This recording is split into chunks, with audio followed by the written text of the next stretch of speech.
អរគុណបងក្នុងកម្មវិធីថ្ងៃនេះគឺមានកម្មវិធីពិសេសមួយគឺស្រោចស្រង់សុគន្ធវេរីប្រគេនចំពោះព្រះគ្រូចៅអធិការវត្តជា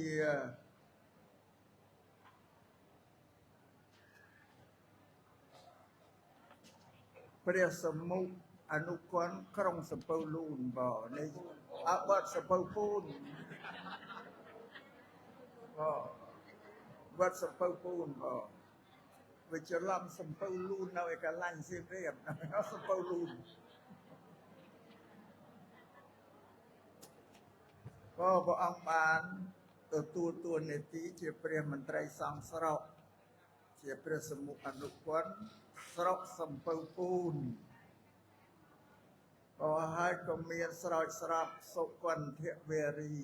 ប្រគេនព្រះអង្គជាប្រវេណីនៅក្នុងពុទ្ធសាសនា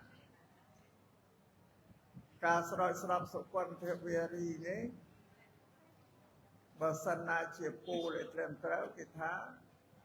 អភិសេកជាអភិសេកលោកឲ្យឡើងកាន់តួនាទីជាព្រះគ្រូសមុខអនុគន្ធណាប៉ុន្តែគេមិននិយាយថាអភិសេកគេថាស្រោចស្រពសុគន្ធវេរីប្រគេនលោកដូចជាពុទ្ធាពិសេសនិងរាជាពិសេសដូចគ្នាពិធីណាពិធីដែលគេស្រកប្រោះព្រំសុគន្ធវេរីថ្វាយព្រះរាជាក្សត្រដែលឡើងគ្រប់គ្រងរាជសម្បត្តិថ្មីគេប្រើពាក្យថារាជាពិសេសពេលដូចជាពុទ្ធាពិសេសក៏ពិធីប្រោះព្រំសុគន្ធវេរីគ្រឿងទឹកក្រអូបនិងជីកាថ្វាយចំពោះព្រះពុទ្ធរូបអង្គថ្មីនេះដែលយោញាតពុទ្ធបរិស័ទគ្រប់គ្នាតែធ្វើពុទ្ធាពិសេសហើយតែប្រោះព្រំសុគន្ធវេរីថ្វាយចំពោះព្រះពុទ្ធបដិមាអង្គថ្មីណាយោញាតគ្រប់គ្នាក៏មានលោកអាចារ្យស្រែកជាយគោជាជំនះរបស់ព្រះសម្មាសម្ពុទ្ធណាពលនេះសម្រាប់ញោមញាតពុទ្ធបរិស័ទឲ្យជាតំណាងទេវតាអិនព្រំថ្ងៃ15កើតខែវិសាខដែលព្រះអង្គបានត្រាស់ដឹងនៅសម្មាសម្ពុទ្ធញ្ញាណនោះក៏ទេវតាទាំងសែនកោដ្ឋចក្រវាលក៏ចុះមកចោមរោមជំវិញពុទ្ធិមណ្ឌលកន្លែងដែលព្រះអង្គគង់ត្រាស់ដឹងណាខ្លះគង់នៅលើអាកាសខ្លះក៏នៅជុំវិញនៅមូលទេកាស្រែកថ្វាយជាយគោពោសព្សាតុការថ្លែងអំណរអរគុណដែលព្រះសម្មាសម្ពុទ្ធត្រាស់ដឹងនៅញាយធម៌ណាព្រោះព្រះសម្មាសម្ពុទ្ធត្រាស់ដឹងញាយធម៌ជាការកម្របំផុតពីអង្គមួយទៅអង្គមួយរាប់សែនរាប់លានឆ្នាំទៀតបានមានមួយអង្គមកត្រាស់ទៀតពុំមែនដូចជាក្សត្រក្រុងរាជផុតក្សត្រមុនទីប្រកួតទៅក៏គេជ្រើសក្សត្រអង្គថ្មីឲ្យបន្តអត់ទេសម្រាប់ពុទ្ធសាសនានេះគឺយូរអង្វែងណាស់ព្រះសម្មាសម្ពុទ្ធទ្រង់បរិនិព្វានមួយអង្គទៅខាងក្រោយមានព្រះបច្ចេកពុទ្ធមកទៀតក៏ត្រាស់ទៀតលុះដល់ផុតព្រះបច្ចេកពុទ្ធបានដល់ពុទ្ធទៀតវាលោកវែងឆ្ងាយណាស់ដោយទេវតាទាំងឡាយកាលណាបានព្រះសម្មាសម្ពុទ្ធលោកត្រាស់ដឹងហើយក៏ត្រេកអរសព្ទសាធុការថ្វាយពោជ័យសព្ទសាធុការថាព្រះអង្គនឹងបានសម្ដែងធម៌ទេសនាប្រោះមនុស្សទេវតាហ្នឹងផងដើម្បីពួកទេវតាក្នុងនោះបានស្ដាប់នៅព្រះធម៌របស់ព្រះអង្គហើយនឹងឆ្ងល់អ្វីក៏ចូលទៅសាកសួរចំពោះព្រះសម្មាសម្ពុទ្ធនឹងសូមញោមញាតិជ្រាបតែអភិសេកពុទ្ធហើយនឹងអភិសេកស្ដេចគេប្រើថាពុទ្ធាពិសេសនិងរាជាពិសេសតែដល់ព្រះសង្ឃតម្លើងអនន្តរស័ក្តិជាមន្ត្រីសង្ឃជាអនុគន្ធជាមេគន្ធជារាជាគណៈគេមិនប្រើពាក្យហ្នឹងទេបងប៉ុន្តែស្រោចស្រពសុគន្ធវេរីដូចតែគ្នាបងគេប្រើពាក្យថា ស្រោចស្រពសុគន្ធភវេរីអ្នកអាត្មាសូមបញ្យល់ពាក្យអភិសេកនិងស្រោចស្រពសុគន្ធភវេរីដូចតែគ្នាទេបើគេនិយាយភាសាវត្ថុគ្នាបាទដូចជាព្រះគ្រូសមូហអនុពន្ធថ្មីនេះក៏នេះជាបុណ្យភពព្រៃសំណាងក៏ដែលលោកបានបួសនៅក្នុងពុទ្ធសាសនាហើយក៏បានសិក្សារៀនសូត្រនៅព្រះធម៌ព្រះវិន័យរបស់ព្រះសម្មាសម្ពុទ្ធ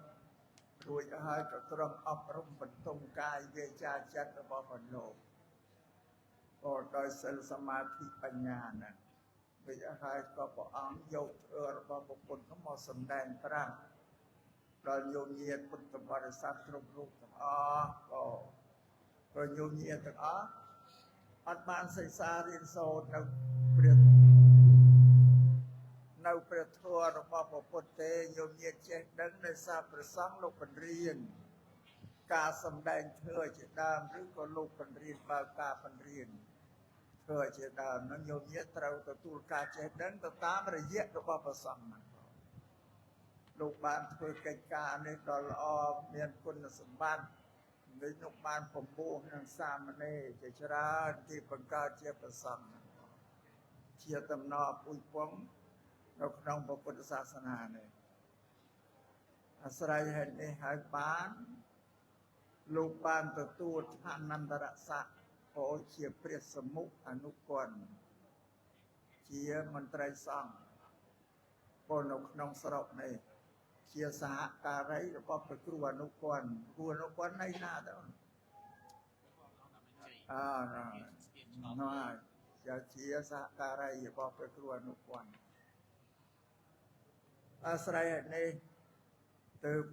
ញោមញាតិពុទ្ធបរិស័ទនិងព្រះសង្ឃទាំងអស់ក៏ធ្វើពិធីប្រោះព្រំស្រោចសុគន្ធវេរីនេះថ្វាយប្រគេនចំពោះព្រះអង្គហើយនឹងឆ្លងកត់ក៏សង្គ្រាទៅបដីគាត់អមនៅណាចេះគាត់ហ្នឹងគាត់ប្រគិនសម្រាប់ព្រះគ្រូចៅអធិការព្រះសមុខអនុពន្ធថ្មីនោះលោកពងនេះនៅក្នុងកម្មវិធីនេះបងមានពុទ្ធិពិសេសផងហើយអភិសេកណាបងមានបុណ្យពុទ្ធិពិសេសផងរួមទៅជាពី3កម្មវិធីនៅក្នុងថ្ងៃនេះផងធ្វើទេសនាអត់សូវលឺទេ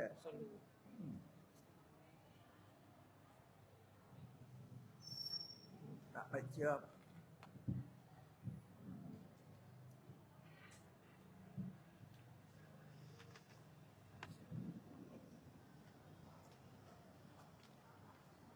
ធ្វើទេសនាក្នុង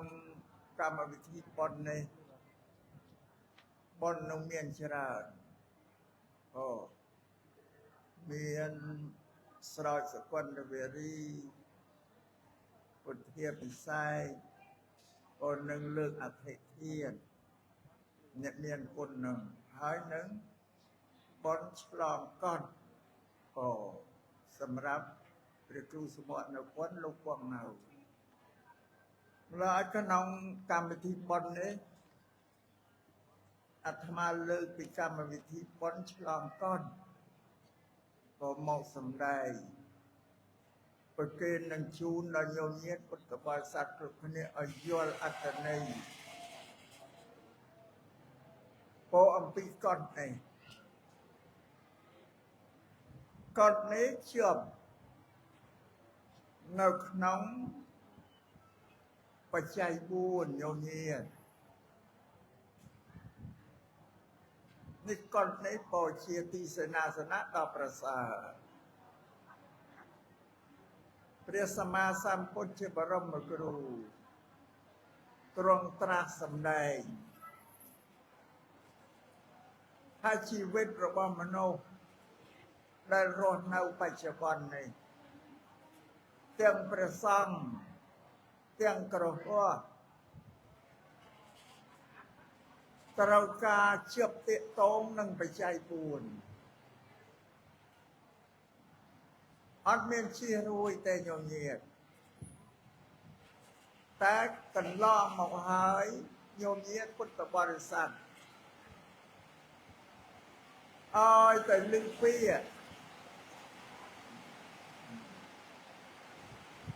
ថាបច្ច័យ4ញោមញាតគិតថាបច្ច័យ4នេះសម្រាប់តែប្រសង់ទេលោកប្រើប្រាស់ប៉ុន្តែក្នុងថ្ងៃនេះអាត្មាសូមពំភឺញោមញាតឲ្យយល់អំពីបច្ច័យ4បច្ច័យ4នេះពាក្យថាបច្ច័យជាភាសាបាលីប្រែជាខ្មែរថាហេតុតែធ្វើឲ្យផលល្អប្រព្រឹត្តឡើងបានឲ្យផលអាក្រក់បាត់ទៅបងចា៎ហើយបច្ច័យ4នេះជាប់ទាក់ទងនឹងជីវិតរបស់មនុស្សទាំងអស់នៅលើផ្នែកដីតែពីមុនមកញោមញាតឲ្យតែឮថាបច្ច័យ4ញោមញាតក៏ឲ្យសម្រាប់តែប្រសំទេលោកប្រើប្រាស់ពីមុនគិតថាយ៉ាងផងនេះបានទេសនាថ្ងៃនេះអាត្មាលើកពីបច្ច័យ4នោះមកសម្ដែងប្រាប់ដល់ញោមញាតថាជីវិតរបស់មនុស្សទាំងអស់នៅលើផែនដីនេះទោះបីជាព្រះសង្ឃក្តីញោមញាតពុទ្ធបរិស័ទក្តីត្រូវការទាក់ទងនឹងបច្ច័យ4ទាំងអស់ឬក៏មិនមែនសម្រាប់តែយើងអ្នកកាន់ពុទ្ធសាសនាទេឲ្យតែមនុស្សនៅលើផែនដីជាអត់រួចទេផងនឹងបានព្រះសម្មាសម្ពុទ្ធលោកសម្ដែងប្រាប់ថាបច្ច័យ4នេះពិសេសវិសាលប្រសើរណាស់មនុស្សអត់ជារួចទេបច្ច័យទី1សម្រាប់ព្រះសង្ឃគឺត្រៃចីវរសម្រាប់ញោមញាតគឺខោអាវសម្ពុតខោអាវក៏បច្ច័យទី2ព្រះសង្ឃគឺអាហារបិណ្ឌបាត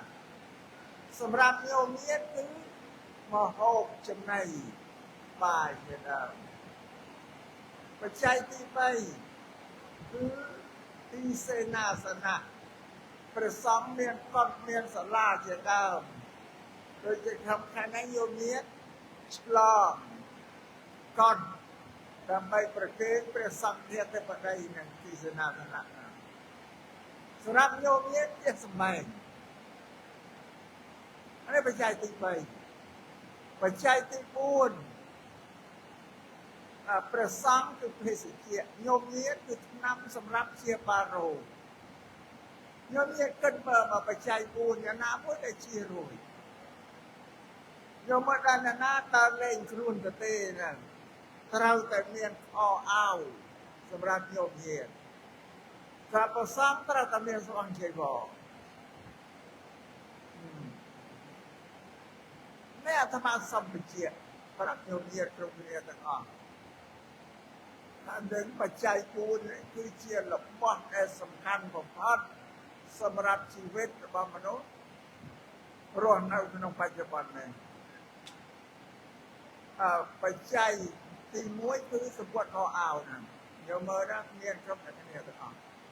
បច្ច័យទី2មហូបអាហារនេះត្រូវតែមានមហូបអាហារទើបជីវិតរស់នៅហើយការស្រេកក្រៀនមហូបអាហារនេះក៏ជារោគដ៏ធំបំផុតសម្រាប់មនុស្សពុទ្ធលោកសម្ដែងថាជីកិច្ឆាបរមារោគាគ្មានរោគអ្វីដែលសាហាវដូចរោគក្លៀនទេបងរោគក្លៀនហ្នឹងបកកាយសាហាវណាស់ញោមញាតថារោគល្បេងរោគមហារីករោគអេដអីជាដើមហ្នឹងញោមថាហ្នឹងរោគធ្ងន់ប៉ុន្តែរោគនេះបើអ្នកណាកើតហើយ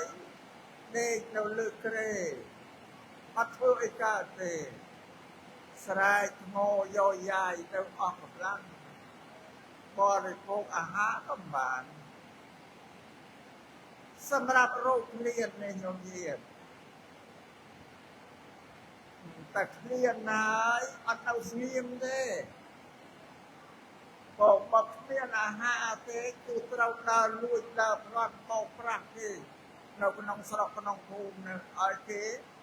កើតសេចក្តីភ័យខ្លាចរំជើបរំជួលព្រោះយើងអ្នកខ្វះអាហារហ្នឹងឯងទៅដើរផ្លាត់នេះណាកាយតែអត់បាយហើយកាយយកអត់ទេស្ងៀមស្រែកថ្មបានទេត្រូវតែដើររវល់ទៅសឹង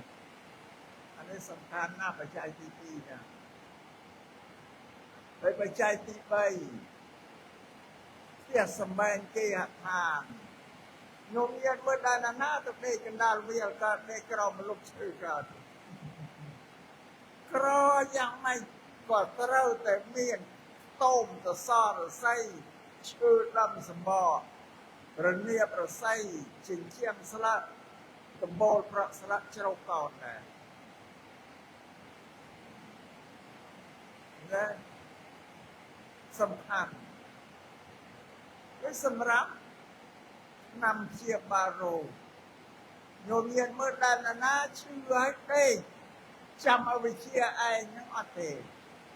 cho nên chim của ba bên mông tay túi cho nó rộng năm ba ra thay vì nó lên này giờ mà lên là phải nhớ còn bắt rô kia nâng bò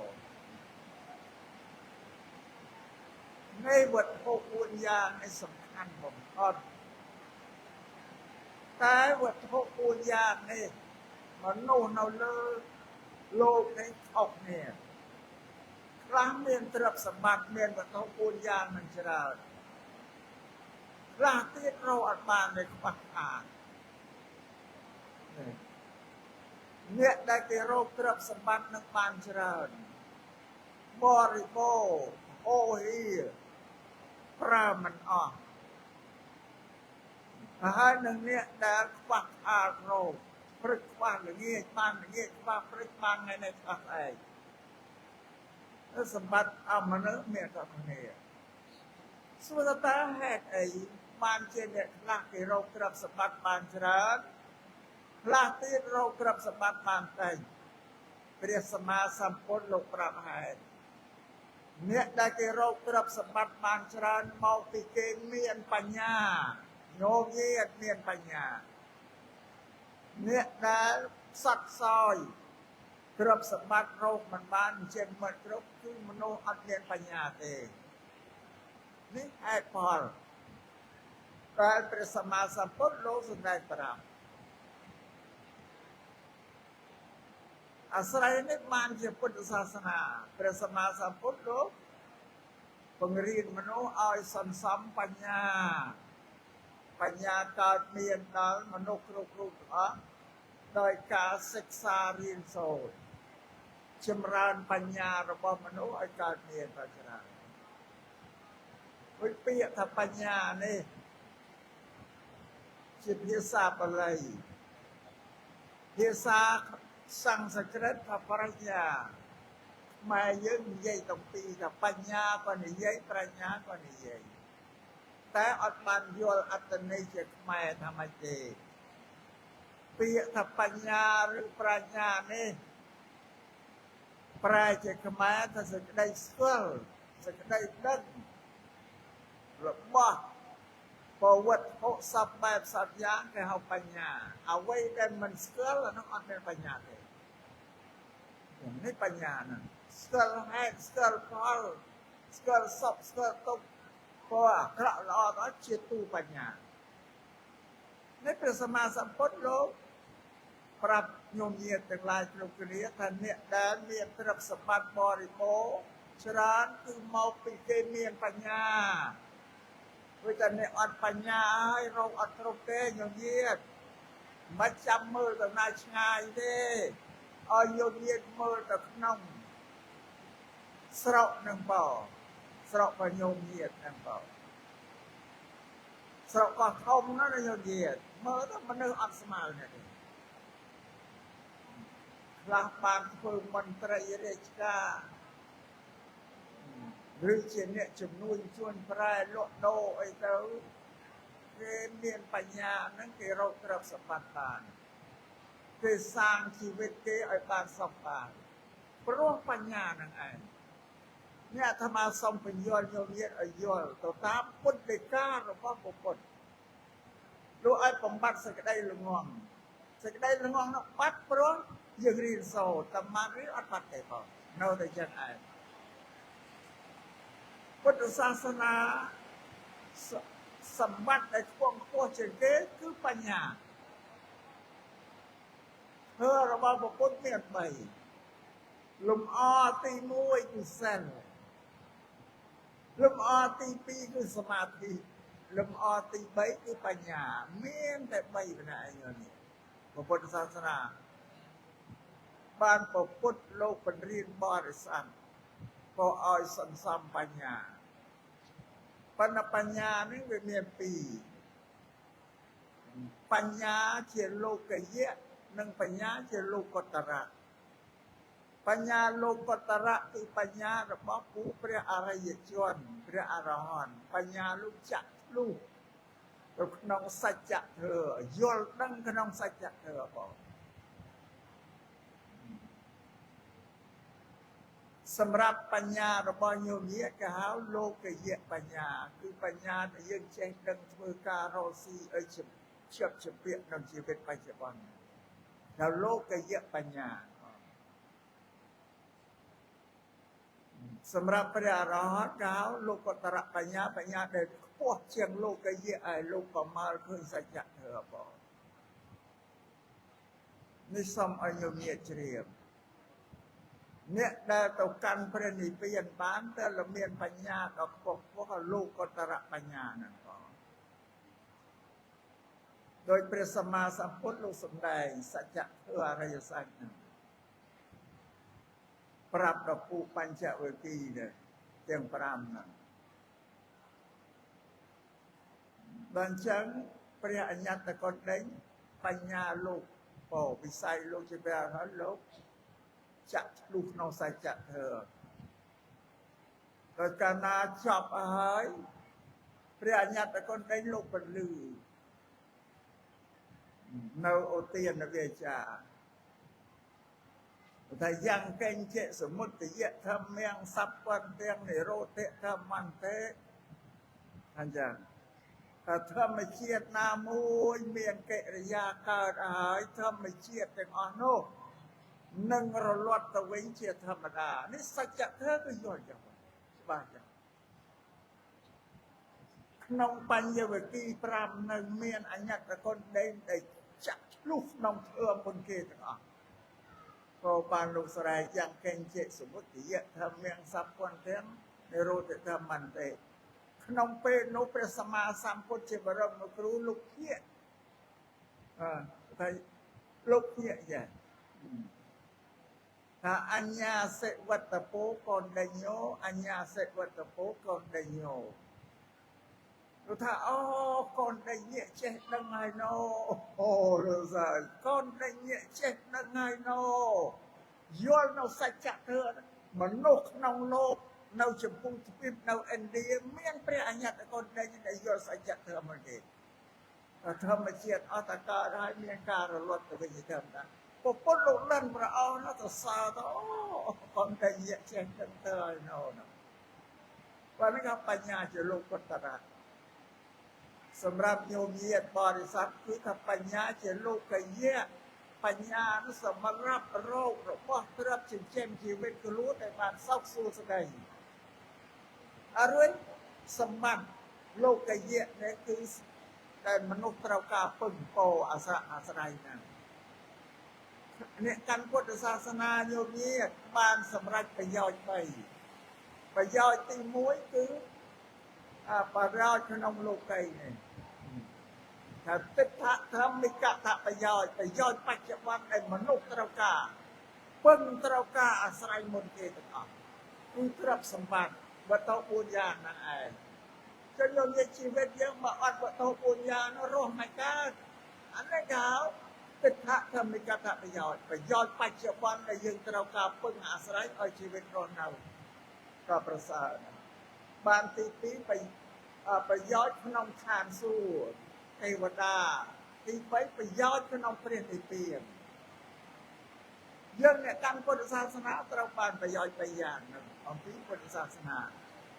តែមុនដំបូងឲ្យយោធាធ្វើម៉េចឲ្យសម្រេចប្រយោជន៍ជាលោកីឲ្យមានទ្រព្យមានសម្បត្តិបរិបូរណ៍ប្រើប្រាស់ក្នុងជីវិតរបស់យើងក៏កុំឲ្យខ្វះខាតទើបជីវិតរបស់យោធាមានសុខភាពមានគុណសេរីសុខស្ដីព្រោះទ្រព្យសម្បត្តិហ្នឹងឯងសូមឲ្យយោធាជ្រាបចឹងរួចយោធាអាចយកទ្រព្យសម្បត្តិដែលលើសអំពីការប្រើប្រាស់របស់ខ្លួនយកទៅធ្វើទានយកទៅសាងកុសលផ្សេងគឺទ្រព្យហ្នឹងគេហៅថាអមិសទានដោយយកប្រគេនបច្ច័យ4ប្រសង់ហើយអានឹងគាត់គង់ខ្លួនឯងបច្ច័យ4ហ្នឹងឯងជាដើមជាទុនដើម្បីនឹងទៅកាន់លោកខាងមុខបានឋានសួគ៌ស្លាប់ទៅកើតទេវតាហើយនឹងទៅកាន់ព្រះនិព្វានបានបើមិនមានទ្រព្យសម្បត្តិនោះទេអត់មានទុនទៅរួចទេយោធាយកឃើញទេសំបីប្របាទស្រីវិសណរដែលលោកសាងបារមីមានទានបារមីមួយគឺលោកលះបង់ទ្រព្យសម្បត្តិធ្វើជាទុនទានតាមទុនដើម្បីការត្រាស់ដឹងណាបានថាវត្ថុ4យ៉ាងនេះប្រសើរណាស់សូមឲ្យញោមញាណធ្វើម៉េចឲ្យទ្រព្យសម្បត្តិនឹងបានបរិបូរណ៍សម្រាប់ពឹងពាក់អាស្រ័យប្រាជ្ញានៅជីវិតដែលរស់នៅណាហេតុតែបញ្ញាតែញោមញាណអត់បញ្ញារកអត់គ្រប់ទេបងបើគាត់ជារងទុក្ខនឹងជីវិតនឹងហើយញោមញាណគិតមើលយើងអ្នកកាន់ពុទ្ធសាសនាញោមញាណមានតែយល់តែពុទ្ធលោកបញ្យល់អំពីជីវិតរបស់ព្រះយើងឲ្យយើងរស់នៅដោយស្រួលបែបណាបងយើងអត់យល់ទេបងញោមញាណជ្រះថ្លានឹងពុទ្ធគេចេះជ្រះថ្លាទៅមិនដឹងថាពុទ្ធលោកទូលមានព្រានបដៅយ៉ាងណានោះអត់ដឹងទេបងបាទកម្មវិធីបុណ្យថ្ងៃនេះអាត្មាមិនលើកគោលធ្វើណាដែលវែងឆ្ងាយទេលើកគោលធ្វើដែលជាប់ទាក់ទងនៅទីសេនាសនៈទីកត់នឹងបងក្នុងបច្ច័យ4ឯមកបញ្យល់យោធាឲ្យយល់ច្បាស់ផងដែលអាត្មាសម្ដែងឲ្យថានៅក្នុងស្រុកកោះធំនេះមនុស្សមានអត់ស្មើនេះទេមនុស្សដូចគ្នាបានអត់ស្មើនេះទេបានជាកើតជាមនុស្សហើយប្រពន្ធថាមានមនុស្ស4ពូមនុស្សទី1គឺមនុស្សទេវតាណាញោមញាណទេវតាទីមានសិលទីមានទ្រព្យសម្បត្តិប្រើប្រាស់គ្រប់គ្រាន់ព្រោះទេវតាក្នុងឋានសួគ៌លោកប្រើប្រាស់សម្បត្តិទ្រព្យដូចតែមនុស្សចឹងដែរអញ្ចឹងបាទមនុស្សទី1ថាមនុស្សទេវព្រោះមនុស្សមានសិលមានទ្រព្យសម្បត្តិគ្រប់គ្រាន់ទាំងអស់គាត់ពុកប្រើប្រាស់ចិនជីវិតប៉ុន្តែមហូបអាហាររបស់ទេវតាជាទៅទេយោញាតមិនបបាក់ស្របតាមឲ្យយោញាតទេតែទេវតាចង់មហូបអីលោកនឹកទៅមហូបនឹងកើតឡើងឃើញទេទេវតាបរិភោគមហូបអីទៅញោមយ៉ាងដែរថាមនុស្សទេវជាតិជាមនុស្សតែមានសិលតែបានយោញាតមានសិល5ហ្នឹងហើយធ្វើឲ្យជីវិតរបស់ខ្លួនបានសុខសប្បាយព្រោះត្រូវប្រសម្បត្តិដូចជាទេវតាដែរមនុស្សទី2គឺពពុះទី2គឺមនុស្សសោរូបរាងកាយជាមនុស្សតែប្រព្រឹត្តធ្វើជាមនុស្សស្មើក៏មិនខ្ពស់ដោយទេវតាទេមនុស្សប្រភេទទី3គឺមនុស្សសបែតតោពួកប្រែនេះសាហាវណាស់នៅញោមញាណព្រោះវាស្រេកឃ្លានអាហារអត់មានអាហារឲ្យបរិភោគទេកាលណាបដើមមកជួបប៉ះគ្នាឲ្យប្រហូបប្រហែកយកសាច់គ្នាទៅបរិភោគហ្នឹងពួកប្រែកាចមនុស្សទី3គឺថាជាមនុស្សប្រែមនុស្សប្រែនេះនៅក្នុងស្រុកណាភូមិណានេះមនុស្សដទៃទៀតមិនបានសោកទេផ្ទៃផ្អើលតែមនុស្សប្រែណាមនុស្សទី3គឺមនុស្សដេរិឆានញោមញាណមើលដេរិឆានគឺគោដូចក្របីមានបញ្ញាឯណាអត់ទេលោកចាត់គូនកើតជាមនុស្សហើយអត់ត្រូវទេពេលមនុស្សដែលខ្វងមានមនុស្សទេវតានិងមនុស្សជាមនុស្សម្នាក់ឯបើមនុស្ស2ទៀតគឺមនុស្សអន់ថយថោកទៀតជាទីបំផុត នឹងសូមឲ្យញោមញាតជ្រាបចាខ្ញុំមិនកើតជាមនុស្សហើយនៅអត់ដូចគ្នាទៀតបានសម្រាប់ញោមញាតគ្រប់គ្នាទាំងអស់នេះដែលមានភោគទ្រព្យមានសម្បត្តិប្រើប្រាស់គ្រប់គ្រាន់ចែករំលែកធ្វើទានក៏ជួយសង្គ្រោះដល់ព្រះសង្ឃដល់ជីវិតអ្នកដទៃនេះគឺអ្នកដែលមានបញ្ញាហើយមានបុណ្យចាស់ពីដើមសំផងណាញោមញាតធ្លាប់បរិច្ចាគទានពីអតីតមកផងបានបូកសំញាបាននឹងជាមកពីហេតុទាំងពីរនោះឯងហេតុក្នុងលោកីនេះមានសម្បត្តិត្រឹមមានបញ្ញាពីអតីតមកបានបរិច្ចាគទានទាំងពីរមកបូកគ្នាបានសម្បត្តិត្រឹមរបស់ញោមញាតចម្រើនកើតមានឡើងនេះជាពុទ្ធដីការបស់ព្រះពុទ្ធជាបរមគ្រូដែលលោកត្រាស់សម្ដែងអាស្រ័យហេតុនេះសូមឲ្យញោមញាតពុទ្ធបរិស័ទគ្រប់រូបទាំងអស់ទាំងព្រះសង្ឃព្រះគ្រូសមុខអនុពន្ធជាចៅអធិការនៃក្តីសូមធ្វើយ៉ាងណាក៏ឲ្យសាមណេរតូចនោះឲ្យបានសិក្សារៀនសូត្រសន្សំបញ្ញាដើម្បីឲ្យទៅជារតនៈសង្ឃរតនៈដល់ប្រសើរដោយសារបញ្ញាតែខ្វះបញ្ញាហើយអត់ប្រសើរទេvìសម្រាប់យើងជាអ្នកអភិបាលក៏សំក៏បីដែរបណ្ដោយទុកឲ្យពួកនេះល្ងងខ្លៅពុះឲ្យក្រដែលយើងយកមកបំរើលើកឲ្យថែវត្តថែអារាមឲ្យប៉ុណ្ណឹងអត់បានប្រយោជន៍អីទេត្រូវឲ្យសិក្សារៀនសូត្រនៅក្នុងវិន័យណាព្រះអង្គភិក្ខុដែលបួសហើយត្រូវនៅរៀនសិក្សាព្រះធម៌វិន័យជាមួយឧបជា5ឆ្នាំនៅ5ឆ្នាំចេះធ្វើចេះវិន័យឲ្យបានទៅនៅកន្លែងដទៃនឹងដឹកនៅបរិស័ទបានក៏5ឆ្នាំភាសា5ចេះធ្វើចេះវិន័យរមោបើមិនទាន់គ្រប់5ភាសាទេ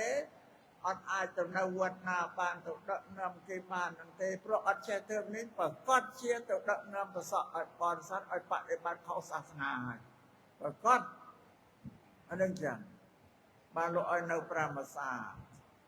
វាអាត្មាសម្ដែងសម្រាប់ពួកអ្នកបួសក្នុងសាសនានេះញោមញាតាំងណាអត់ឲ្យលើកមនុស្សល្ងងយកមកធ្វើអ្នកដឹកនាំគេទេវិន័យហាមដាច់សំបីតបួសរួចហើយភិក្ខុហ្នឹងបើភិក្ខុដែលជ្រាវឆ្លាត5ឆ្នាំចេះដឹងទៅនៅដទៃក្រៅបានបើភិក្ខុដែលល្ងងព្រោះមនុស្សវាអត់ចេះដឹងបញ្ញាតន់ខ្សោយបួសបានភាសា5ហើយអត់ចេះដឹងឲ្យអត់អាចចេញពីឧបជាទៅទីដទៃបានទេវិន័យហាមដាច់ខាតត្រូវនៅជាមួយនឹងឧបជាមួយជីវិតបើព្រះឧបជានឹងលោកសុគតទៅឬលោកលាសិក្ខាបទសឹកទៅខ្លួនឯងនោះអត់មានទីពឹងហើយលោកឲ្យសម្លឹងមើលទៅខាងក្រៅមានវត្តណាដែលមានប្រធេរៈដែលចេះធ្វើវិន័យឲ្យទៅសុំនិស័យជ្រោកកោនក្រុមលោកនោះទៀតឬបើមានប្រធេរៈទេមានអនុធេរៈដែលលោកជាពហុសោតលោកចេះធ្វើនេះទៅសុំនិស័យនៅជាមួយលោកទៀតអត់ឲ្យនៅដាច់តែម្នាក់ឯងទេហាមដាច់ណាកូនសំបីញោមញាសំបីតែនៅជាមួយឧបជាហើយភិក្ខុដែលល្ងងលោកចង់ទៅកាន់និគមកាន់ភូមិហើយមកថ្វាយអង្គមលាព្រះឧបជាឬប្រធេរៈហ្នឹងតែខ្ញុំកណានេះសុំលាព្រះអង្គទៅកាន់ភូមិណាភូមិណាមួយដែលត្រូវព្រះឧបជាសួរថាអវសរទៅកាន់ទីនោះទៅជាមួយអ្នកណាលោកសួរអញ្ចឹងណាបើប្រាប់ទៅជាមួយបើភិក្ខុអង្គណាដែលលោកចេះធ្វើវិន័យថាទៅចោលបើសួរថាទៅតែមនុស្សល្ងងនេះលោកអត់ឲ្យទៅទេអត់ឲ្យទៅដាច់ខាតព្រោះភិក្ខុដែលល្ងងនោះទៅថ្វាយអង្គមលាលោកគ្រូទៅកាន់និគមបើឧបជាមិនបានសួរចឹងឧបជាក៏ត្រូវបាត់ដែរនេះទោសភិក្ខុល្ងងហាមដាច់ខាតនេះយកមើលប្រពន្ធលោកហាមបញ្ញត្តិចឹងអាស្រ័យនេះត្រូវតែទំនុកម្រងព្រះអង្គឲ្យរៀនសូត្រឲ្យចេះដឹងព្រោះយើងនេះគេសង្ឃបិតា សង្ឃបៃតានេះគេគិតតាំងពីចៅអធិការឧបជាមន្ត្រីសង្ឃស្រុកខេត្តក្រុងឲ្យទាំងអស់ជាឪរបស់ព្រះសង្ឃអត់មានម៉ែទេញោមសង្ឃបៃតាត្រូវទំនុកបំរុងឲ្យចេះដឹងលើកបើភិក្ខុសាមណេរជាសិស្សគាត់ចេះពួកនោះជួយត្រង់ពុទ្ធសាសនាឲ្យគង់វង្សបានណាកណាអញ្ចឹងឲ្យបប្រតិបត្តិទៅតាមធ្វើវិតពួកនោះល្ងងឲ្យប្រកាសជានេះបំផ្លាញសាសនាព្រះសម្មាសម្ពុទ្ធលោកព្យាករណ៍រួចតាសាសនាតថាគាត់គុំកើនរងរឿងក្តីឬក៏អន់ថយវិនិច្ឆ័យសាបសូន្យតែមានអ្នកណាទេតែកូនតថាគាត់នឹងឯងបើកូនតថាគាត់នឹងចេះដឹងមានបញ្ញាស្គាល់ធ្វើស្គាល់វិន័យក៏លើកពុទ្ធសាសនាឲ្យខ្ពង់ខ្ពស់ទៅបរិស័ទហ្នឹងព្រោះបើកូនតថាគាត់ល្ងងហើយនឹងឯងបំផ្លាញសាសនាតថាគាត់នោះឲ្យណោចអស់ទៅហើយប្រយ័ត្នណាព្រះអង្គព្រះសង្ឃជាបុគ្គលដែលបរិស័ទគេជឿណាព្រះអង្គគេជឿណាតែព្រះអង្គដាក់នាំផ្លូវខុសគេជឿទៅតាមនឹងឯងណាព្រះអង្គដាក់នាំផ្លូវត្រូវគេជឿបានណាប្រយ័ត្នអ្នកដែលបួសហើយប្រព្រឹត្តប្រតិបត្តិប្រជាធ្វើវិន័យគេហៅថាមនុស្សចង្រៃក្នុងសាសនាបំផ្លាញសាសនាញោមនេះអាត្មាសូមជម្រាបចឹងរួចវត្តដែលមានប្រសង់កូនចៅសិស្សគាត់នៅរៀនច្រើននេះបច្ច័យ4នៅលើញោមញាតទេណាបងតែលើញោមញាតជ្រះថ្លាបងជួយលោកបងដើម្បីឲ្យញោមញាតបើញោមញាតមិនជួយលោកបងលោកដែលធ្វើស្រែធ្វើចង្ការឯណាអត់ទេផងប្រសង់គឺរស់នៅដោយសារតែញោមញាតជ្រះថ្លាជួយទំនុកបំរុងនៅបច្ច័យទាំងឡាយ4ហ្នឹងដល់លោកបានលោកអាចរស់បានរួចព្រះសម្មាសម្ពុទ្ធលោកសម្ដែងប្រាប់ថាពួកបព្វជិតនិងក្រហមទាំងពីរពួកបព្វជិតគឺអ្នកបួសក្រហមគឺញោមញាតលោកថាបែកបាក់គ្នាអត់បានទេញោមញាតត្រូវតែអាស្រ័យគ្នាទៅវិញទៅមកឲ្យជិតស្និទ្ធយ៉ាងពេលលោកប្រាប់ថាពួកបព្វជិតនឹងបានទទួលចៃវរបច្ច័យ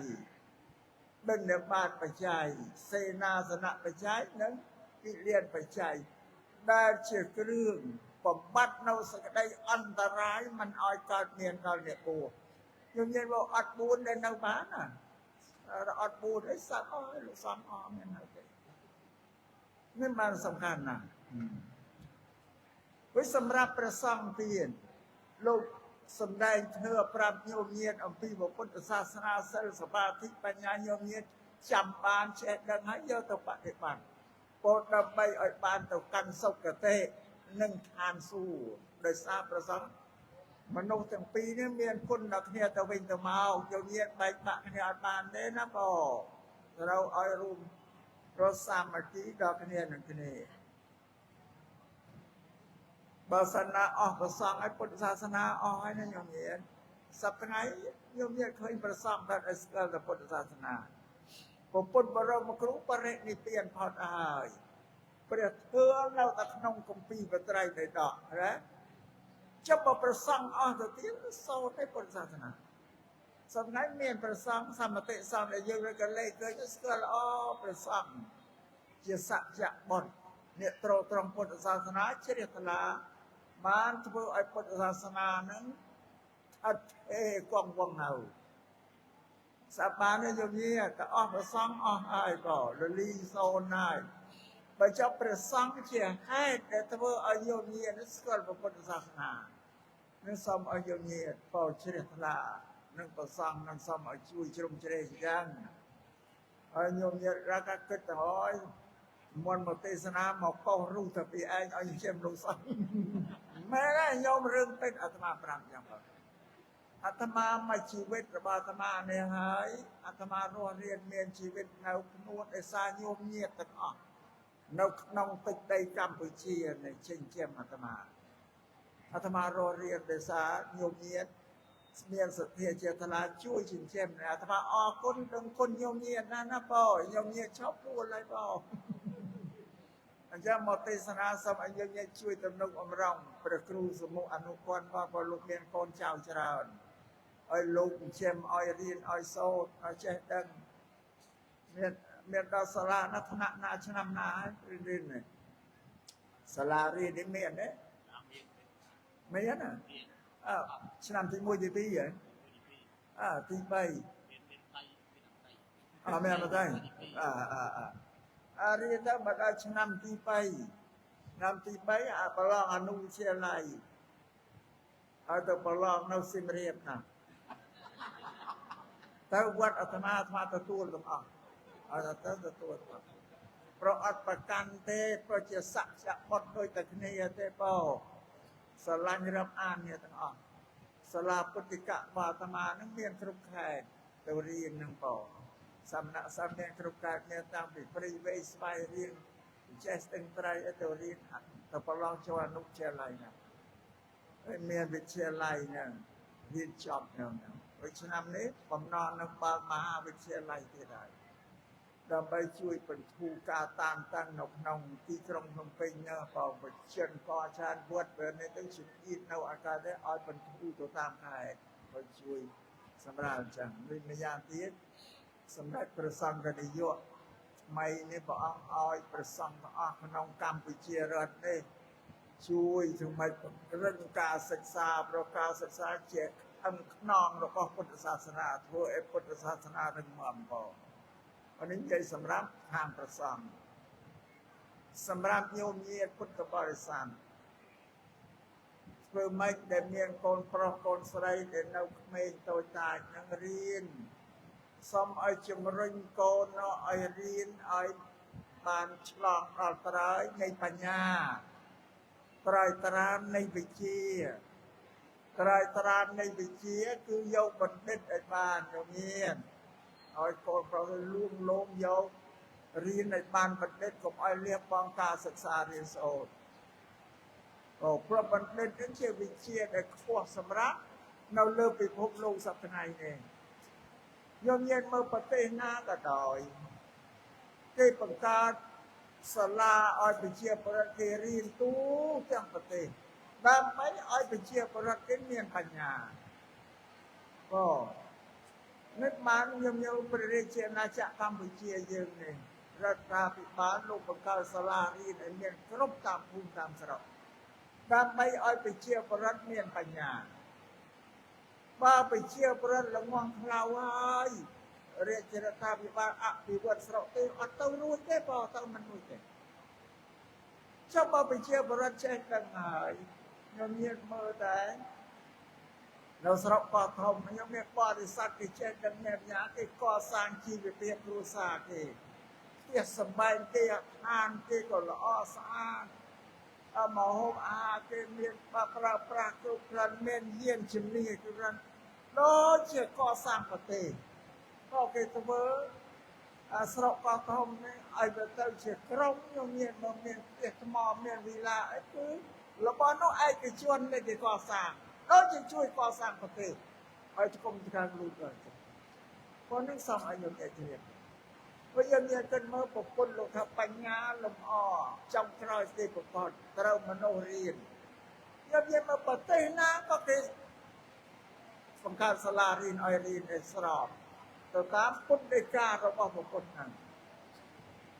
បាននេះញោមញាតកុំប្រហែលទេហើយបើកូនប្រុសកូនស្រីរបស់ញោមញាតបានរៀនយកបណ្ឌិតបានគ្រប់គ្នាហើយដោយជាញោមញាតឲ្យទ្រព្យឲ្យសម្បត្តិឲ្យគេមរតកយសស័ក្តិហ្នឹងទៅឲ្យញោមញាតអត់ព្រួយទេបងដល់គេធំឡើងមានគូស្វាមីភរិយាទៅញោមញាតចាស់ត្រឹមគ្រាហើយបើមានការអីគេជួយធ្វើឲ្យញោមបានទាំងអស់ហ្នឹងពីដើមម៉ែឪណាចង់ឲ្យកូនថោកទាបទាន់សោញោមញាតតែញោមញាតលើកកូនឲ្យធ្វើអភិបាលក្រុងក៏បានញោមញាតស្រឡាញ់កូនលើកកូនឲ្យធ្វើចវាយខែក៏ទៅអត់រួចទេណាញោមញាតតើកូនគេមានបញ្ញាខ្លួនគេធ្វើទៅបានប៉ុនស័កនោះបានខ្លួនគេទេម៉ែឪអត់លើកកូនបន្តបានទេ เนี่ยแต่ว่าสัมจะเรียนพอโยมเนี่ยจำไอ้คนเธอจะมันไตรเรชการัฐมันไตรสักว่าอ้อยเรียนนะบ่เรียนไอ้นักบ้านมันได้กิโลบางรุ่นเด็กสมบัติระยศะไอ้กิโลบางเรียนเน่าหนังปัญญานั่นไอ้นี่สมอายุเนี่ยเฉียบกำไรในปัญญาเปิดชีวิตเก็บบางสอบสู่สดายไอ้คนรายการมาบอกคนรู้สมได้เราทำบุคคลได้เมียนปัญญาสมไปมันเมียนกรับซักก็รอดเอามาเนี่ยนั่นไงเงินเย็นมากี่ยกปัญญาไอ้ตัวเราเติมเราสมบัติเราโยสักนั่งปัญญาต่างเจ้าบุคคลได้หลงง่วงอัดปัญญาสมไปเมียนกรับก็รอดเอามาเด้โยมเย็นตุกตรับสมบัตินั่งอ้อยโกนปะก้อนลงงอมอัดมารีโซเอเตแต่โยมเย็นเรียกฟังลูกแต่สลับเอาแต่ว่าโกนอัดเป็นเธอไอเตก็ไม่เอาเนื้อบอลพวกบอมอาหารพอพวกไม่เอากระดำไอ้บอลพวกนั้นอัดเป็นไม่เอาในหน้าเราไปไอ้ตัวเดียวอาจจะเราลุตรับลุสมบัติเอาชิงกาดำปูดำไอ้เราก็เขาเมียนชิงกาต้องชิงกาไอ้โตทำไมเอาเงินมันโอ้โดนชิงกาอ่ะเป็นแมนลวกยมเธอต้นโรซีได้โยนเนี่ยลวกยมซีจะมาตลอดสำหรับเมียนปัญญาปะกิจวัตรต้นที่ลวกได้เชิงการได้เจ้าที่โยนดำต้นโมปริละบอเกี่ยรอละบอใช่แต่สำหรับเนี่ยละง้องตลวกให้ซีจะออกและบอกคนรู้สำได้ปีโตปีก้นในปัญญาหนึ่งโตในอดปัญญาลบเป็นยอดเลยอย่างบอกยอดอะไรยังดังเอา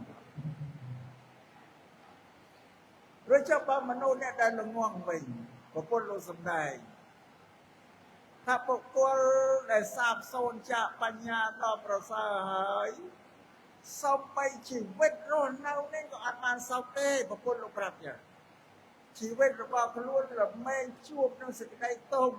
นั่งสึกได้กระเดากระหายนั่งสึกได้นั่งธนะนั่งสึกได้จึงยืดจึงอ๋อนงชีวิตได้ร้อนเน่าเราฮอดเอาทั้งไงสลับยังเนี่ยสบายนะบารอปริกบ้านเงี้ยเราเงี้ยว่าปริกบ้านไงเนี่ยว่าใส่ไอ้ชีวิตมีรีเรียนะเช่นชีวิตพลวนไอ้พองเช่นปกป้องพองไอ้พองเช่นโกนพองนั่นละให้ลามพองแต่สมควรทออ้าวก็เปลี่ยนบ้านละอ้อไอ้ปลาดังที่มองอาหารก็เหมือนบ้านช่างตีซ่าที่ทางก็เป็นบ้านละอ้อภาษาชื่อไอ้ก็มันตั้งแต่เชียบมาเลยนะก็ถ้าเกิดเนี่ยตระปัญญาเกิดประปานตระโยปัญญามาประแต่ชีวิตน้องเนี่ยประกอบในสิ่งใดตุกเราโหดเราทั้งไอ้สลับเนี่ยละง่วงนั่งเราสลับให้อดรู้กลุ่นเดียวเนี่ยผมพูดเราเรียกต่อการนำไปยภูมิเนี่ยเรียกต่อการนำไปยภูมิเพราะเหตุไอ้โยมเนี่ยมโนตะกรอให้ลุยเก๊ก็ลุยก็เป็นเพื่อจะได้ลุยตรับกันนะเบาปรักตรับสมาธิก็เบาสำหรับสั้นเช่นชีวิตก็สลับจะการยาวละบอสำหรับสำหรับมันเตียชรุโกลวกสดตั้งเพื่อจะอำเภอนั่งไอ้เดินนำเนี่ยเดินละง่วงสนับให้ตัวการนำไปอยู่ภูมิเพียงอยู่ว่าปกป้องรู้สมัยโตเรื่องปีประกาศนะซอยตุกไอ้คนในการมาปกป้องมันเชี่ยกรรมที่พ้นอาตมามันสำได้ไอ้ชายจ้องสำได้คือปัจจัยปูนนั่งไอ้ปรับโยเยียดก็ต้องเอาปัจจัยปูนนั่งเมียนอ้อยตุกตูดมนุษย์ชราหน้าแต่ละงงหายคุณบมนุษย์เจ็ดนั่งไงอ้อยมนุษย์สบายรีเพราะปัญญาเราตรัสมัติบานไอ้เชี่ยคนเอการะบ้าบุคคล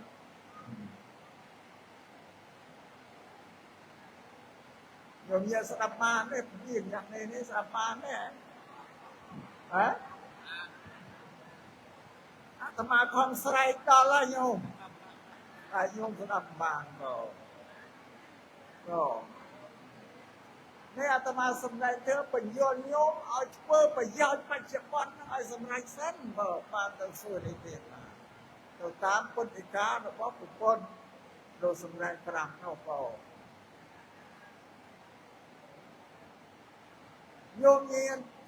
ช ចាស់ពីមុនក៏ងាប់អស់ហើយតែកាន់ពុទ្ធសាសនាក៏សូវនឹងអីទេញោមនិយាយកាន់តែជំនឿមិនថាប្រពន្ធលោកបញ្រៀនឲ្យធ្វើអីខ្លះអត់ដឹងទេបងនេះមកអាត្មាមិនបណ្ដោយឲ្យញោមមានអីទៅកាន់លោកខាងមុខទៅឲ្យមិនដឹងអីយ៉ាងទៀតទេមុនទៅលោកត្រូវដឹងធ្វើរបស់ប្រពន្ធឲ្យច្បាស់លាស់សិនណាបានទៅធ្វើរបស់ប្រពន្ធជាលោកសំដែងសត្វតែមានហេតុផលញោមញាតប្រពន្ធលោកបញ្យល់ពីហេតុផលទេហើយញោមញាតអត់ជឿហេតុផលទេតែជឿការបន់ស្រន់ហើយខុសជឿហេតុផលបានត្រឹមត្រូវហេតុគឺទូកម្មដែលយើងធ្វើតែបានទេញោមញាតអានឹងហេតុផលហ្នឹងចេញពីកម្មមកព្រោះយើងในการពុទ្ធសាសនាយើងជឿថាជាបុគ្គលដែលជឿកម្មនិងផលរបស់កម្មទេព្រោះនោះប្រាប់ចឹងតែយើងមានអត់ជឿផលរបស់កម្មទៅជឿណាប្រទេសតាពេញទឹកពេញដីទៅវាខុសអំពីពុទ្ធសាសនាបានអាត្មាសូមបញ្យល់យើងញាតណាយើងញាតឃើញផ្កាឈូកនេះផ្កាឈូកនេះជាផលទេណាយើងញាតការឈូកមានដើមវាជាហេតុបើមិនមានដើមទេក៏មិនមានការឈូកដែរនេះក៏ពុទ្ធលោកបញ្យល់ចឹងរួចអ្នកនេះនិយាយពីធម្មជាតិសង្ខារដែលអត់មានវិញ្ញាណចុះសង្ខារដែលមានវិញ្ញាណដូចជាពូជមនុស្សយើងយកមានvì muốn vô nhiệt ở đây vô để bằng anh em tham gia phẩm cơ ao tham sân đây phát nhung ở vô nhiệt luôn dương côn đấy na chỉ côn ở bao mai áo chỉ phòn là vô nhiệt lâu ở cung đây mà đái chỉ hai nó vô nhiệt vâng miền hai thế ở miền phòn thế luôn dương đây chỉ phòn biết tập lập đây chỉ hai bên ban côn dương chỉ phòn côn đây chỉ phòn tập lập đây chỉ hai bên ban cháu chỉ phòn rồi đấy cháu chỉ phòn tập lập hai bên ban cháu tuồn chẳng bao tàu lửa lâu ở cung này mà đây chỉ hai bằng cao dương cất chỉ phòn rồi bao mai áo gần nào to này bạn này ta chỉ biết là nó cái sâu chênh thì cái này to mà bao anh ấy sao mà dương nghe giòn chẳng bao rồi pui rồi bao dương nhưng nó đang tình là nà nó tăng pin mà nó lên từ đây Campuchia dương pin bộ rê vàวันsát ta pui đòn tài dương hại nha ta mà bây giờ thì bao mình miền pua nó ăn miền dương thế này bỏ đi vậy thì hai phó này có cốt lục giòn nhôm đẹp mang cơn tham niên hai phó lát rồi dương cái đầm nhôm nhiên đẹp mang cơn thế mà ở đây mang cơn thế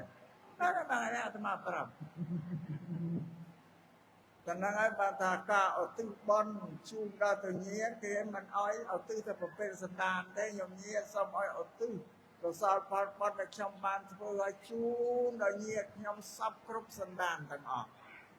បានត្រឹមត្រូវញោមញាត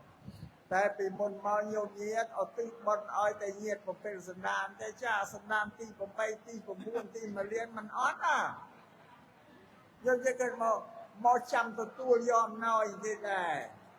បើមកដល់គេថាគេឲ្យត្រឹមតែប្រពេលសណ្ដានមិនមួយមិនហូរទឹកភ្នែកឡាមគេមិនឲ្យចាប់តាំងពីពេលទៅញោមផ្សាយកសលផលបន់ជូនដល់nhiệt từ cá sắp trong sân đàn từng ở, à mà nó nhiều nhiệt, à tham ma chui đập bay ơi, sẽ đồn sẽ ta mấy các bạn có tuột phò lấy bà tham ma mình sẽ riêng nhôm đấy, ót tham ở hai niệm sân đàn thì còn phê thì còn bay, à mà nó nhôm, bao, à tham ma xâm ơi sẽ đồn sẽ ta nó còn ở nọ, tham ma một cái nhiều nhôm. Còn nếu về rương dân này căn Phật giáo Sa na ta mình dọn hai dọn phò thì hãy cho chết là thưa tao tam ta chìm nư to ta cái này nâng phò và ắt nâng thứ ấy phò rất thưa đó bà phật Phật Presama Sa Phật này nhiều nghĩa máu sù ទីមួយក៏សួរថាព្រះធម៌និងពុទ្ធវចនៈប្រមាណនេះញញៀនពុទ្ធវចនៈនេះគឺពាក្យទូលមានព្រានបដៅរបស់ព្រះពុទ្ធទាំងអស់ហៅពុទ្ធវចនៈហើយនឹងព្រះបរិយត្តិធម៌បរិយត្តិធម៌នេះគឺពុទ្ធវចនៈនឹងឯងប្រមាណនេះញញៀនពុទ្ធវចនៈគឺទាំងអស់បរិយត្តិធម៌គឺប្រែមកថាទ្រឹស្ដីបរិយត្តិធម៌គឺព្រះវិន័យព្រះសូត្រព្រះអភិធម្មទាំងអស់ក៏បរិយត្តិហើយព្រះធម៌មាន3បរិយត្តិធម៌មួយបដិបត្តិធម៌មួយនិងបដិវេទធម៌ពុទ្ធសាសនាត្រូវរៀនបរិយត្តិឲ្យចេះសិនទើបបានបដិបត្តិដូចតែយើងទៀបប្រមាណតែយើងរៀនពីទានត្រូវឲ្យដល់យល់ថាទានគេធ្វើអីខ្លះទានមាន2មួយអមិសទានមួយធម្មទានអមិសទានគឺគេឲ្យទានបច្ច័យ4ហ្នឹងញញែបច្ច័យ4អមិសទានធម្មទាននេះអាត្មាកំពុងសម្ដែងប្រាប់ញោមហ្នឹងត្រូវឲ្យយល់យ៉ាងសិនបងហើយបើរៀនពីសិល5មានសិក្ខាបទប្រមាណរៀនឲ្យច្បាស់យ៉ាងសិនណាញញែនេះក៏បរិយត្តិលោកជាងអល់ប្រាប់វាសាសប្ថ្ងៃថាទ្រឹស្ដីញញែមកសប្ថ្ងៃគេធ្វើអីគេទៅរៀនទ្រឹស្ដីគ្រប់តែគ្នាមិនដែលណាគេចង់ធ្វើគ្រូបង្រៀនទៅបង្រៀនកើតទេបើណែចង់ធ្វើគ្រូបង្រៀនត្រូវទៅរៀនគោរពកុសលសិនអាហ្នឹងបរិយត្តិទ្រឹស្ដីហើយបងអញ្ចឹងត្រូវទៅរៀនពិភពលោកធ្វើទៅតាមរពុទ្ធដីការបស់ពុទ្ធទាំងអស់របស់ពុទ្ធត្រឹមត្រូវទាំងអស់បងបើចង់រៀនពេទ្យហើយយើងចង់ធ្វើពេទ្យស្រឡាញ់វិជ្ជាត្រូវទៅរៀនវិជ្ជាពេទ្យសិនបងបើអ្នកច្បាប់ត្រូវទៅរៀនច្បាប់សិនណាមេធាវីត្រូវទៅរៀនមេធាវីទៅរៀនបរិយត្តិឯងរៀនទ្រឹស្ដីនៅឯងនេះពុទ្ធលោកសំដែងប្រាប់តែយ៉ាងពិភពលោកគេធ្វើដោយតែពុទ្ធញោមញៀននៅស្រុកអាមេរិកណានៅស្រុកអាមេរិកគេជាងកាត់សក់បើមិនបានទៅអប់រំពីសាលាតែគេបរៀនកាត់សក់ទេទៅសុំច្បាប់បើហាងកាត់សក់គេអត់អោយទេណាយោគេប្រយ័ត្នអញ្ចឹងណាយើងសុំបើហាងកាត់សក់ទៅដាក់អសញ្ញាបត្របើយើងទៅរៀនឲ្យគេមើលថាយើងបានទៅរៀនកាត់សក់ឲ្យត្រឹមត្រូវឲ្យបានរត់គេអនុញ្ញាតឲ្យខ្ញុំញ៉ាំកិនមិនអញ្ចឹងគេបញ្ជាក់ប្រាប់ច្បាស់លើដោយញៀនអីរៀនកែសម្ផស្សកែអីទៅចូលសាលារៀនសិនឲ្យចេះដឹងវិជ្ជាដែលត្រូវកែសម្ផស្សឲ្យយ៉ាងម៉េចហ្នឹងក៏បានគេសុំច្បាប់គេឲ្យបើមិននិយាយនៅគឺទៅបើបាននេះជាពុទ្ធដីការបស់ពុទ្ធដែលថារៀនបរិយត្តិបើរៀនទ្រឹស្ដីឲ្យចេះបានទៅធ្វើបានដល់ចេះហើយគេបដិបត្តិគឺអនុវត្តសប្តាហ៍គេថាអនុវត្តដល់អនុបដិបត្តិរួចហើយបានផលថាបដិវេទផលចេញពីការបដិបត្តិហ្នឹងឲ្យមកលោកសំដែងបរិយត្តិបដិបត្តិបដិវេទព្រះធម៌មាន3ការវិជាផ្លូវលោកដោយតែគ្នាញោមទៅរៀនទ្រឹស្ដីយកមកអនុវត្តដល់បានផលមកអាពីទ្រឹស្ដីដែលខ្លួនរៀនឯងដូចគ្នាសម្រាប់បតនាមិផលសួរនិព្វានក៏ត្រូវតែធ្វើដូចគ្នាចឹងដែរបានទៅរួយនេះសូមឲ្យញោមញាណទាំងឡាយនេះជាពុទ្ធសាសនាសត្វឲ្យប្រពុតលោកបញ្រៀនប៉ុន្តែពីមុនមកញោមមានទៅយល់ឯណាក៏អត់ដឹងទេស្រាប់បានញោមញាណ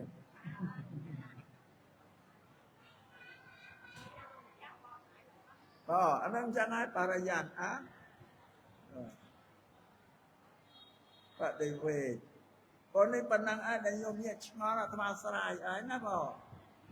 ដោយពុទ្ធវចនៈគឺគេសរុបទាំងអស់ពាក្យទូលមានព្រានបដៅបងពាក្យទូលមានបដៅយើងទៅរៀនគេហៅបរិយត្តិទៅរៀនពាក្យទូលមានព្រានបដៅឲ្យចេះដឹងសិនបង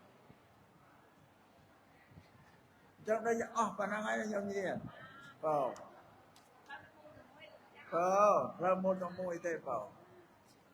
រួចមួយយ៉ាងទៀតញោមញាតពុទ្ធបរិស័ទទាំងអស់អ្នកកាន់ពុទ្ធសាសនានេះ អត់សូវជឿពុទ្ធទេណាស់បានទេ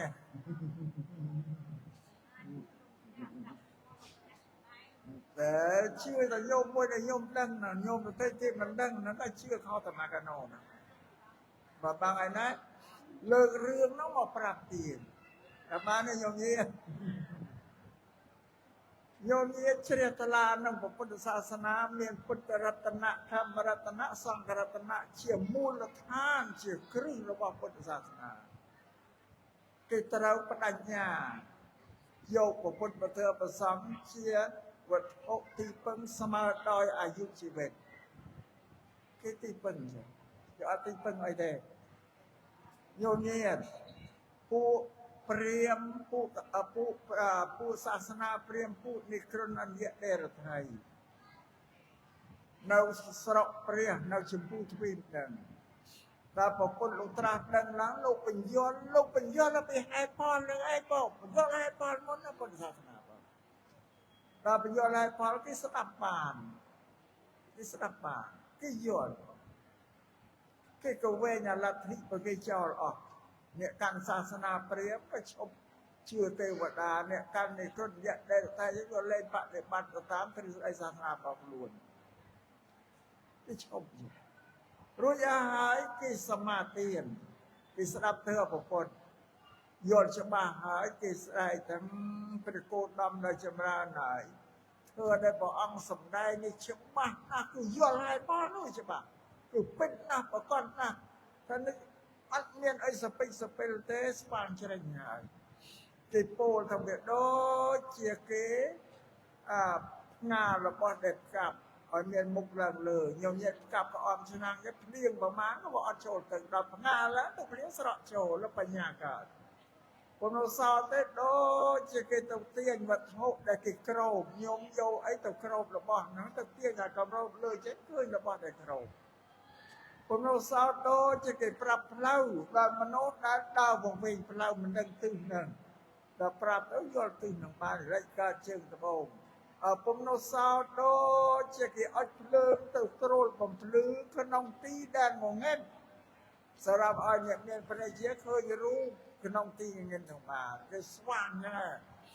តែយ៉ាងណាមិញព្រះគោតមនៅចម្រើនខ្ញុំព្រះអង្គយល់ច្បាស់ហើយខ្ញុំព្រះអង្គសូមដល់នៅព្រះគោតមដែលចម្រើនផងដល់សូមដល់នៅព្រះធម៌ផងដល់ព្រះសង្ឃផងជាទីពឹងទីរលឹកអានេះគឺបដិញ្ញាថ្វាយខ្លួនណាញោមញាណគេលះបង់លទ្ធិចាស់ទទួលកម្មយកបរតនត្រ័យទីពឹងទីរលឹកស្មើដល់ជីវិតចឹងបានញោមញាណកាន់ពុទ្ធសាសនានៅទៅទីពឹងខាងដាច់អស់ហើយត្រៃសរណគមអត់បានទេបងណា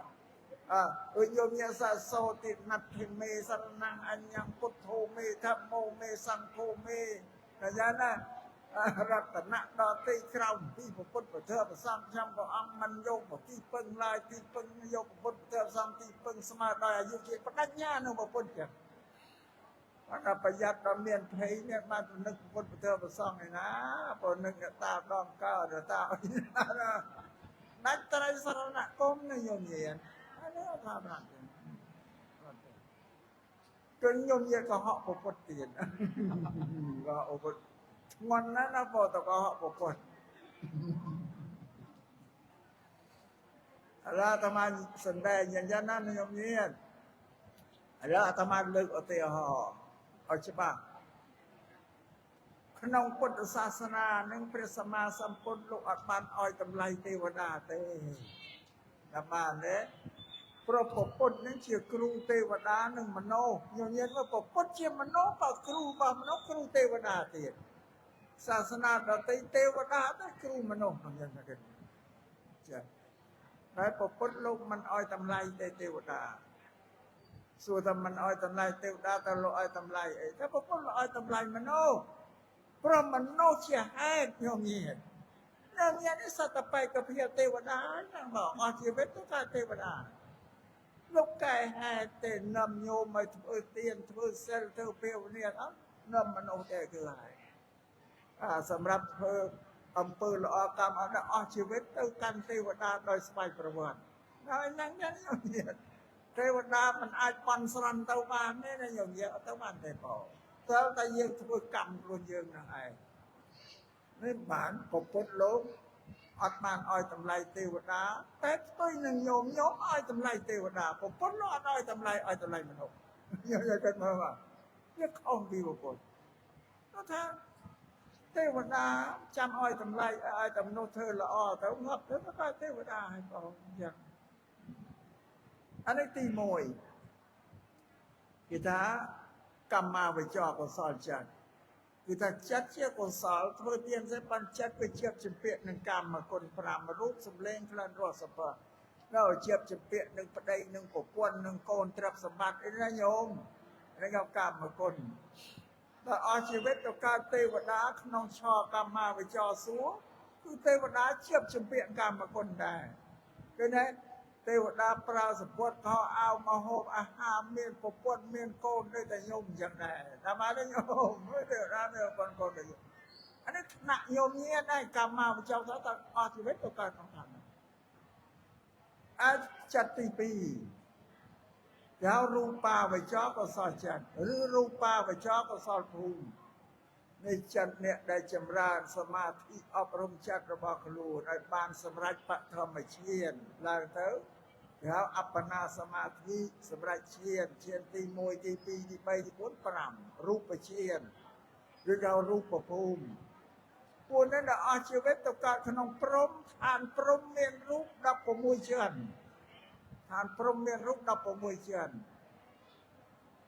ឬមួយថ្នាក់ទៀតក៏អរូបាវិជ្ជាកុសលចិត្តអ្នកដែលចម្រើនសមាធិគេអប់រំចិត្តគេឲ្យគាត់គេមិនយករូបមកជាទីតាំងចិត្តយកអាកាសល្អលើទៅទេមកភាវនាដល់សម្រាប់ជាងក៏អរូបឈានឬអរូបភូមិអស់ជីវិតទៅកើតក្នុងឋានព្រំអត់រូប4ជាន់ព្រំមានរូប16ជាន់អត់ព្រំអត់រូប4ជាន់អូទៅ20ជាន់ព្រំអត់មានស្រីប្រុសទេណាញោមញាក់មានភេទទេព្រំក៏មិនបរិភោគអាហារចិញ្ចឹមជីវិតដែរព្រំរស់នៅបានដោយសារបៃតិកម្លាំងឈាននឹងជួយទ្រទ្រង់ជីវិតព្រំឲ្យរស់នៅបានហើយអត់មានភេទស្រីប្រុសអីទេចឹងយើងមើលទៅណាបើមិនមនុស្សរិទ្ធទី4លោករិទ្ធ4លោកកតរៈចិត្តលោកកតរៈចិត្តជាចិត្តរបស់ព្រះសម្មាសម្ពុទ្ធនិងព្រះអរហន្តយើងចេះមើលបាទលោកកតរៈចិត្តគឺលោកកំចាត់កិលេសអស់ហើយអត់មានទេបងចិត្តរបស់លោកដោយសម្ពុទ្ធសស្អាតចេះចឹងយ៉ាងណាទៅជេរលោកក៏លោកមិនចេះครับយ៉ាងណាយកគ្រឿងអាវុធអីទៅកហែងគម្រាមសម្រាប់ក៏លោកមិនចេះអីអត់ភ័យទេយ៉ាងណាទៅសរសើរលោកក៏លោកមិនអតែរឿងអីដែលយកមិនខាងមិនភ័យនៅសេចក្តីស្លាប់អត់ថាពួកអត់មានកិលេសពួកអត់មានកិលេសនៅក្នុងចិត្តចេញមកទទួលកិលេសខាងក្រៅផ្ដល់ឲ្យទៅត្រេកអរនេះក៏អត់នេះចិត្តរបស់ព្រះអរហន្តអញ្ញញាគិតមើលមកទេវតាក៏ទៅពីមនុស្សព្រំមានរូបក៏ទៅពីមនុស្សព្រំអត់រូបក៏ទៅពីមនុស្សព្រះពុទ្ធក៏ជាទៅពីមនុស្សព្រះអរហន្តក៏មនុស្សខ្ញុំអត់មានពាក្យតមិនទេខ្ញុំគិតមើលមកតែអាត្មាលើកឧទាហរណ៍ហើយក៏អត់មានទៅពីណាទៅកើតអត់មានស្អីទៅកើតជាទេវតាគឺមនុស្សហ្នឹងឯងបានពុទ្ធលោកសំដែងទៅនៅលើដីក្រោមមេឃមានអនាបកែដូចមនុស្សទេមានមនុស្សដែលបកែចង់ឲ្យខ្លួនឯងទៅស្អីក៏បានសាងខ្លួនឯងណាញោមតែញោមចង់ទៅកើតទេវតាធ្វើទៅចិត្តជាឆកម្មាវិជ្ជាសួរទៅបាទចិត្តកម្មាវិជ្ជាកុសលចិត្តគាត់ទៅកើតទេវតាញោមចង់ទៅកើតជាព្រំចម្រើនទៅអប់រំចិត្តទៅឲ្យបានសម្រេចរូបយន្តទៅកើតអត់ទៅកើតព្រំរូបធ្វើខ្លួនឯងទៅបើឲ្យចិត្តនឹងទៅកាន់រូបឈានទៅបើចង់ឲ្យខ្លួនឯងទៅជាប្រពន្ធអប់រំទៅបើព្រោះគ្រឿងដែលកំចាត់កិលេសមានអីមានសិលកំចាត់កិលេសក្រោតគ្រាសមាធិកំចាត់កិលេសដែលស្រោបចិត្តនឹង5នឹងឲ្យបាត់ទៅយ៉ាង បញ្ញាធ្វើឲ្យយល់ច្បាស់នៅក្នុងកងសង្ខារសិលសមាធិមានប៉ុណ្ណឹងឯងយើងនិយាយធ្វើរបស់ពុទ្ធលោកសំដែងមានប៉ុណ្ណឹងហើយបើញោមមិនបដិបត្តិប៉ុណ្ណឹងទៅបន់ស្រន់ឲ្យណាយកទៅក៏បានពុទ្ធលោកសំដែងធ្វើប្រាប់អនាថបិណ្ឌិកសេដ្ឋីកម្មនីលកាបដីអាយុក្តីអាយុវែងក្តីពើសម្បល់កាយក្តីសេចក្តីសុខក្តីយសសក្តីឋានសួគ៌ក្តីមិនមែនទៅបានដោយការបន់ស្រន់ទេកាបដីអានេះច្បាស់ណាញោមពុទ្ធសនាច្បាស់ថាមិនមែនបានទៅដោយការបន់ស្រន់ទេទៅដោយការបដិទេគឺការធ្វើកម្មជាហេតុបានទៅបានញោមយល់ហើយបងអាត្មាខំសដៃធ្វើបញ្យល់យោដល់បើញោមក្រាមមុខស្មើតែបែបសบายចិត្ត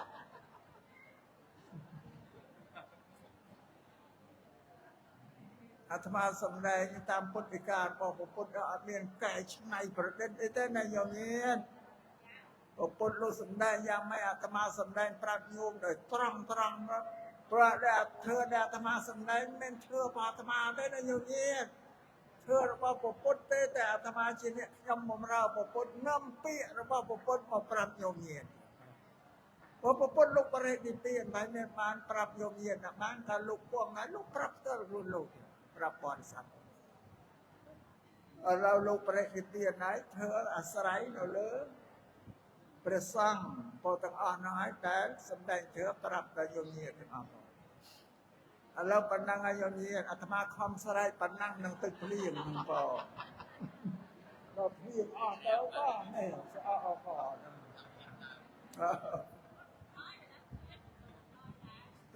អត់បន្ថយការទេតែឡើងដល់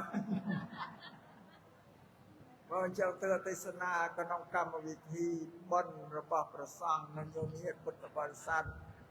ក្នុងថ្ងៃនេះអាត្មាទេសនានេះបង្ខំទៅស្រុកវិញទៅញោមញាតអើយដល់យុគសំណាបានដល់ទេនេះបងការទីបនសម្ពោធឆ្លងកត់ប្រគេនព្រះសង្ឃាធិបតីអានឹងស្រោចស្រពសុគន្ធវេរីពុទ្ធាពិសេសព្រមទាំងលើកអធិធានរបស់បុព្វការីជនទាំងអស់ក៏នៅវត្តខេមរៈរាជការាមហៅវត្តបណាមបងក្នុងឱកាសនេះក៏ដោយលំមគូសំតាមកាលវេលាហើយយ៉ាងទៀតមើលទៅក៏ដោយញោមញាតហើយជាមានភាកច្រើនដែលស្ដាប់បានអ្នកស្ដាប់បានឃើញទឹកមុខញោមរីករាយអ្នកស្ដាប់បានឃើញសពសពូនបងបើញោមតែស្ដាប់មិនបានសួរគ្នាតទៀតណាញោមញាតណាបងយល់ណាស់ទេឆ្លងត្រង់ណានេះដោយបាសិកាក៏សួរអាត្មាយ៉ាងឯងពីព្រះធម៌ពីបរិយ័តបដិបត្តិអាត្មាបញ្យល់กันយ៉ាងក៏ដែរយល់បង